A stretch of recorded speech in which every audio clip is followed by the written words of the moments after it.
Case pertains to a tussle between the Punjab governor and the Aam Aadmi Party-led government in the state. The allegation was that the budget session was not being convened.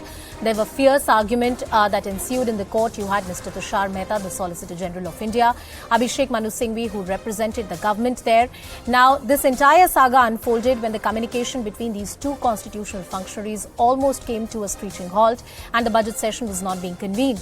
Tushar Mehta underscored the kind of language that was being used by the Punjab Chief Minister against the governor, and in response the government asked the question, the Aam Aadmi Party government asked the question that is this the way in which the governor is going to react? The court is in the process of dictating the order and recording submissions from both the sides. The Chief Justice of India goes on to say that the government has noted that while in the previous communication, Chief Minister underscored the mandate by which he assumed the office as the Chief Minister, and he was bound to disclose the full information.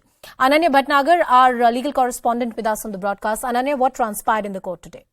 Well, definitely, this was a very, very crucial hearing that was happening before the bench headed by Chief Justice of India, D.Y. Chanchud, and also Justice P.S. Narasimhan, wherein the issue with regards to the calling of the summoning of the budget session in the Punjab Assembly was discussed, and in fact, a fierce argument took place between the Punjab government and the Punjab government. While the Punjab government was represented by, in fact, Senior Advocate Abhishek Manu Singhvi, Punjab governor was represented by Solicitor General Tushar Mehta, who clearly stated that the language of the Chief Minister was something that is condemnable and such words should not have been used.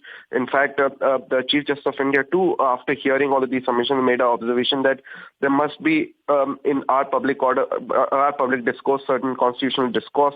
We may belong to different political parties. Of course, the government is above politics, but we have to have a constitutional discourse, is what the Chief Justice of India said.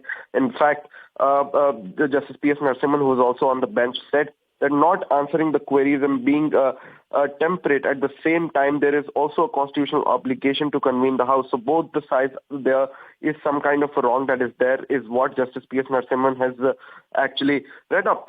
So definitely we are seeing the court is still recording submissions and dictating order. So what happens next in this particular case is something that is very, very interesting, and we'll get to know as to what happens next. So Ananya, what has the governor's office represented by Solicitor General said so far? I believe the notification or the communication to convene the budget session has already been put out, right? Well, yes. The Punjab governor has completely informed, in fact, he has informed the Supreme Court that on March 3rd, the budget session will be called up. Solicitor General has told this to the topmost court of the country, and informed that the budget session would be called on the March 3rd. All right, my colleague Ananya Bhatnagar getting us all the details on that very important story. Let's now move on.